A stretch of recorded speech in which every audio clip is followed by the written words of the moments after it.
خوش آمدید کہتے ہیں، میں ان کا نام نہیں جانتا. السلام علیکم ورحمۃ اللہ. جی وعلیکم السلام ورحمۃ اللہ وبرکاتہ. کیسے ہیں حضور؟ خیریت سے ہیں انشاءاللہ؟ الحمدللہ. آپ کیسے ہیں؟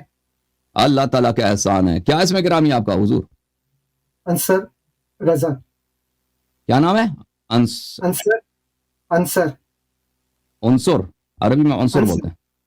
عنصر تو فعل امر ہے نا. عنصر یہ نہیں، عین کے ساتھ، عین کے ساتھ عنصر، الف کے ساتھ، جن کی الف کے ساتھ انصر. ٹھیک ہے بھائی، خیریت سے انشاءاللہ؟ جی الحمدللہ. اللہ آپ کو سلامتی دے، بہت ذرا نوازی فرمائے. کس مکتب فکر سے تعلق رکھتے ہیں؟ جی میں احمدیہ مسلم جماعت سے تعلق رکھتا ہوں. اچھا، احمدیہ ہیں. تو یہاں پہ مسلمانوں کے آپس میں باتیں ہیں، مجھے نہیں معلوم ادھر آپ کو کیوں تشریف لائیں. آپ سے ایک سوال کرنا تھا تاکہ کچھ رہنمائی مل جائے تو میں بھی ہدایت جی بسم اللہ. میرا سوال یہ ہے کہ آپ کے مکتبے میں، مکتب شیعہ میں امامت جو ہے وہ اصول دین میں شامل ہے.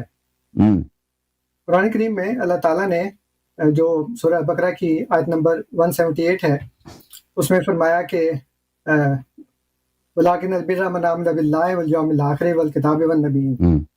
یہ ارکان ایمان ہے. اور آیت نمبر 286 میں فرمایا کہ کل آمن باللہ وملائکتہ وکتبہ ورسلہ.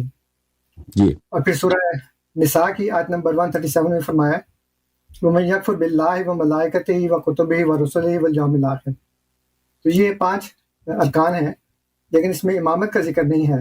اگر آپ برائے مہربانی کوئی آیت بتائیں. تو شیعوں کے نزدیک اصول دین اور ہیں اور اصول مذہب اور ہیں.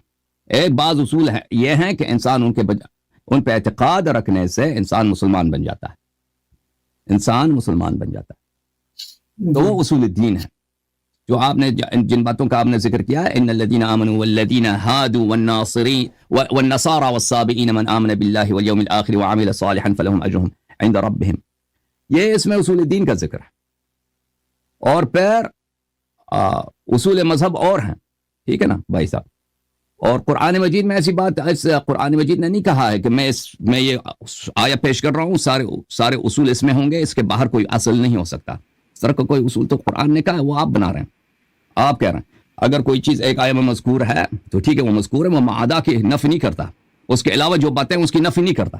ٹھیک ہے نا؟ ابھی میں کہتا ہوں کہ آپ پاکستانی ہیں، اب اس کا مطلب یہ نہیں ہے کہ آپ پنجابی نہیں ہیں. آپ ہو سکتا ہے آپ پاکستانی بھی ہو، پنجابی بھی ہوں. آپ پاکستانی ہیں، مسلمان نہیں ہے، کرسچن ہے. ایک چیز دوسری چیز کی نفی نہیں کرتا. اب اگر میں کہتا ہوں کہ ایک شخص پاکستانی ہے، اس کا مطلب یہ نہیں ہے کہ وہ کرسچن نہیں ہے، یا وہ گورا نہیں ہے، یا وہ کالا نہیں ہے. ہو سکتا ہے آپ پاکستانی ہوں، آپ کالے ہوں، ہو سکتا ہے آپ پاکستانی ہوں، آپ گورے ہوں. تو ایک جملہ میں اگر یہاں ان چیزوں کا ذکر ہوا ہے، ایمان بالملائکہ، ایمان بالیوم الآخر، ایمان بیوم الجزاء، اس کا مطلب یہ نہیں ہے کہ اس کے علاوہ اور بھی باتیں اسلام میں نہیں ہیں. ٹھیک ہے نا؟ اوکے. نہیں، بات یہ ہے کہ جو ایمان ہے وہ تو بنیادی چیز ہے نا، اور اس کی بنیادی کتاب جو ہے وہ اللہ کی کتاب ہے، قرآن کریم. اس میں اگر امامت پہ ایمان تو ٹھیک ہے، آپ دیکھیں یہاں پہ مسلمانوں کے آپس میں باتیں ہیں، آپ کا یہاں پہ کوئی تعلق ہی نہیں بنتا نا. آپ کا مذہب تو بنتا ہی نہیں شیعہ مذہب میں، کیونکہ شیعہ مذہب میں اتنے نصوص زیادہ ہے کہ امام مہدی علیہ السلام کون ہے، عیسیٰ ابن مریم کس کے پیچھے نماز پڑھیں گے، کوئی اس نبی نہیں ہے. یہ آپ کا تو مذہب تو بنتا ہی نہیں ہے. قادیانیت تو ہمارے ہاں اس کا بتلان. دیکھیں آپ کسی عمری کو، جماعت عمری کے آدمی کو آپ قادیانی بنا سکتے ہیں، کیونکہ ان کے پاس مہدی علیہ السلام کے لیے روایت بہت کم ہے. ہمارے پاس تو روایت اتنے زیادہ ہیں، احادیث اتنے زیادہ ہیں. اور ہمارے عقیدہ جو ہے کہ انبیاء ائمہ علیہ السلام معصوم ہونے چاہیے، اتنے زیادہ. ان کے پاس سب چیز کا علم ہونا چاہیے. اور آپ کے جو ہے مرزا احمد غلام احمد قادیانی صاحب، ان کی کتابیں آپ دیکھیں ان میں کتنی غلطیاں ہیں. بہرحال آپ کا بنتا ہی نہیں ادھر. ٹھیک ہے نا؟ یہاں پہ مسلمانوں کی باتیں ہیں، اگر وہ ادھر آ جائیں، ٹھیک ہے نا، ان سے ہم نے کئی دفعہ کہا ہے کہ تم آ جاؤ، قرآن کا کامل ہونا ثابت کرو، پھر آپ کو حق پہنچتا ہے. لیکن آپ کے ساتھ تو ہماری بات ہی نہیں ہے، اب ہمارا مخاطب ہی نہیں ہے، کیونکہ ہمارے مذہب میں آپ کا بطلان، اور جماعت مخالفین کے مذہب میں آپ کا باطل ہونا تو اظہر من الشمس ہے، آپ کا جو عقیدہ ہے.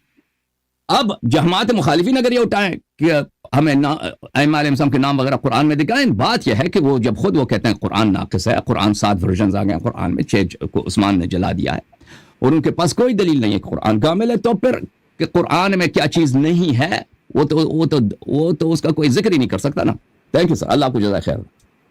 جی ٹھیک، اوکے، سلامت رہیں. یہ قادیانیت جو ہے نا، یہ کس کی مصیبت ہے؟ جماعت عمریہ کی مصیبت ہے. ہمارے ہاں شیعہ کوئی قادیانی نہیں بنتا، کیوں شیعہ قادیانی نہیں بنتا؟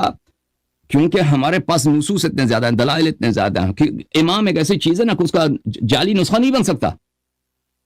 نبی جس طرح اہل بیت علیہ السلام نے نبی صلی اللہ علیہ وسلم انبیاء علیہ السلام کی تعریف کی ہے، اس کا جعلی نسخہ نہیں بن سکتا، کیونکہ پہلی بات ہے کہ معصوم ہو، غلطی نہیں کر سکتا. اب کوئی شخص اس کے حیات میں دیکھیں کہ اس کے حیات میں غلطیاں ہیں، یا نبی جاہل نہیں ہو سکتا، اس شخص کے حیات میں دیکھیں اس کے حیات میں کیا جہالتیں ہیں، خطائیں ہیں، ٹھیک ہے نا.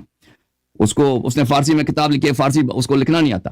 اس طرح کی باتیں جب آپ دیکھتے ہیں نا، ہمارے نبی صلی اللہ علیہ وسلم کو دنیا کی ساری زبانیں آتی تھیں.